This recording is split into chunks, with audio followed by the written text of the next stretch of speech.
Hello there, flashlights, and other pleasure devices. My name is Million Fell, and today I'm going to be lecturing you about some basic close quarters battle stuff, CQB stuff. Skirt! Alright, first off, nice fucking stutter, idiot. So, I just finished recording the bigger monologue over the video, and I realized that you, dear viewer, might not know shit about room entry. So I've decided to interject a quick-ish basics course on what we're doing. So first off, if you're wondering why we're training with pistols, it's because police forces are getting back into dynamic entry. That is, they don't wait for the SWAT team to show up anymore when there's a shooter or something like that. They just need to dump in to prevent people from becoming corpses.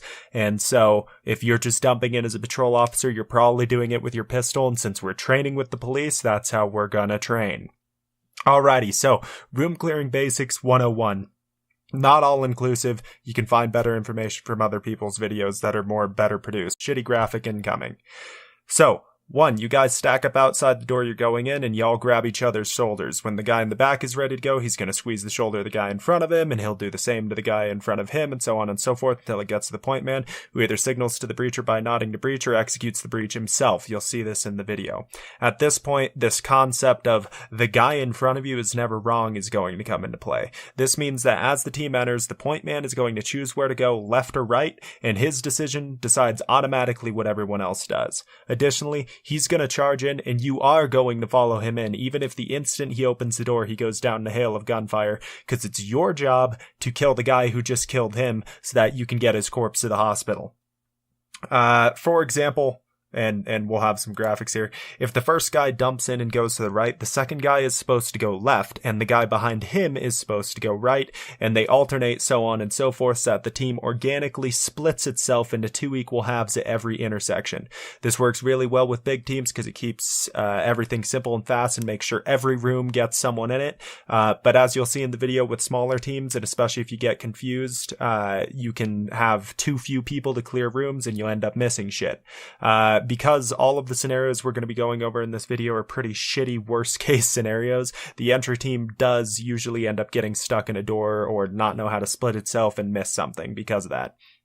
Hostage situations, which we'll have 2 of in this video, are a little bit different in that the team no longer cares about clearing every room. They want to get to the hostage in the smallest amount of time possible, and therefore they're going to skip rooms and be running, and it can be at the expense of their own safety. So you'll see that happen as well. Anyway, back to the video.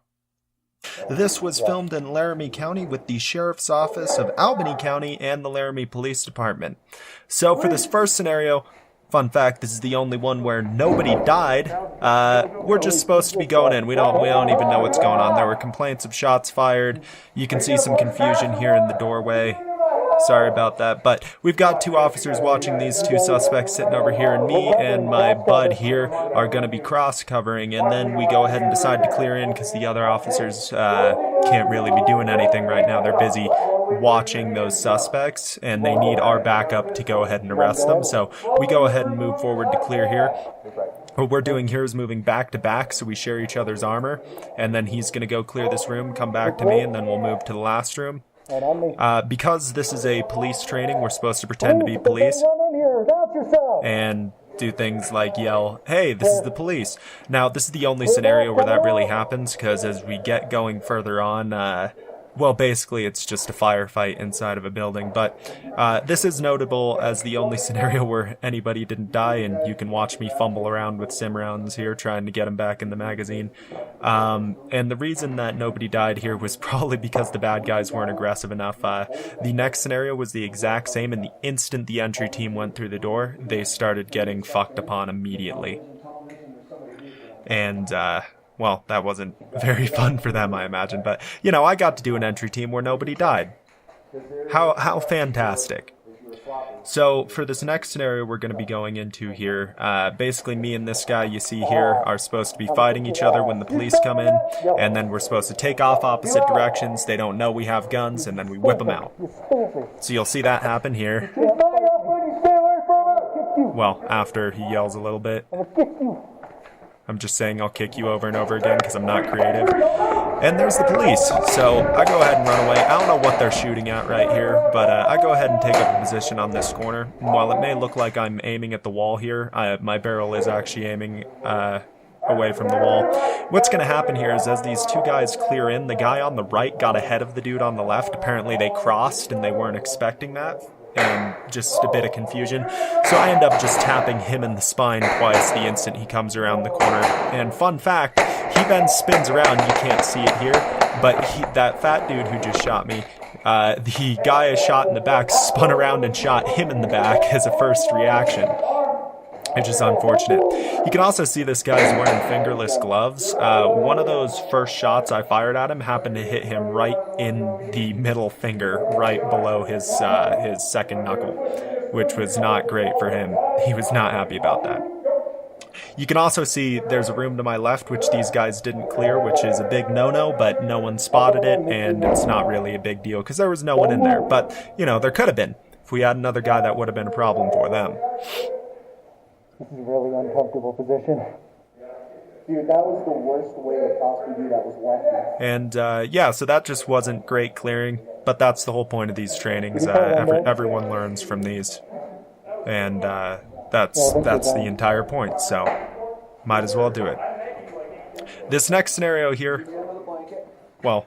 Have the gun on your chest, and have it covered, and see what they say, what they do, and then just come out of the cover shooting. Okay. So that's the scenario. And so yeah, I'm just laying here in the bed. And this one took a long time to set up, so I went ahead and sped it up here because it took an inordinately long time for the exercise to start after I laid down in the bed here. I mean, this is like 20 times faster. But yeah, I'm pretending to be asleep, taking a nap, dreaming about fucking dragons or some shit, and waiting for some police officers to come in and you know, try to arrest me, and me to not cooperate with that. So you know, woken up by the sounds of gunfire, which isn't great. You can hear I'm a little confused. And that's a thing you don't expect to wake up to. So I'm sitting up here and I'm expecting these guys to come around the corner. I've got my gun hidden, but you see they did not clear this room at all. And I was like, okay. And came around, managed to get off all 5 shots, and then I got domed. Like flick shot from that guy. Look at that flick of the wrist. He just fucking blew my head off and kept moving. And he could come in here, and these guys were really good about dead checking, which is where you make sure the guy's dead and he doesn't have a gun, and they were really good on that. But their problem there was that they were in too much of a hurry, and they just went straight for that back room. You can't split up like that and have one guy go for the back room and expect the other guy to know what he's doing. Right here, that guy almost fucking domed me after the exercise. It was a little scary, but, you know, happens. That's what the protective equipment's for. For this one, we're breaching in. It's a hostage situation. I'm second guy, and you can see a hostage sprinting at us. We were not expecting this, and it just kind of got a little muddled. But here you go. He gets slammed into the wall on the ground. You can hear me screaming. Alright, so the idea there is that I've cuffed him, thrown him out the door, perimeter's got him, so I need to move on to help my team. And right here, these guys got caught up in this door really bad. They should have pushed further into the room. And that meant that I couldn't get my gun on the target. So you can see, like, right here, that was a great tactical reload from that guy, but he's still the only one with his gun on the target because the second guy's stuck in the doorway and he's not holding territory. So, that's always the thing. Like, if there's a bad guy in a room, you want everyone in there to go in there and kick his ass. The more guns, your armor is your gun. The more guns you have, the better off you are. This scenario is the same exact scenario, those hostage takers, but I'm the breacher this time. So I'm going to go ahead and open this door when the exercise starts, and then I'm going to end up going in 5th in the stack. Okay, we're live.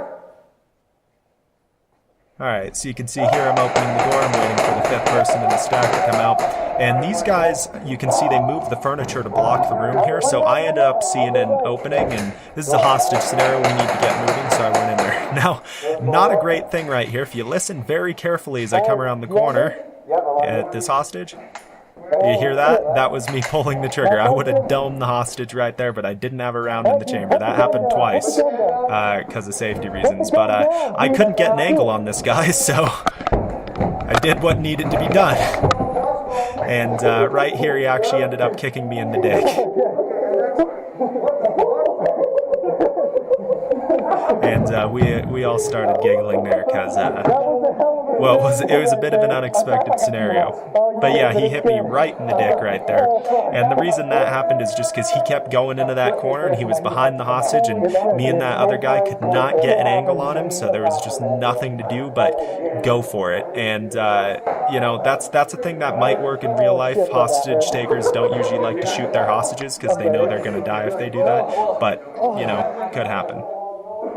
For this one, we're all concealed carrying, and so we're the good guys, but I didn't know that. I thought we were the bad guys. So you're going to see here when I get shot, I go down, which is something good guys don't do. Good guys never die. If you're the good guy, you have to keep fighting. But yeah, like that guy came through the door, we killed him. Now right here, what happened there is some dude leaned over the wall, which you couldn't do in a real house, which is completely unrealistic, and shot me right in the fucking kidney.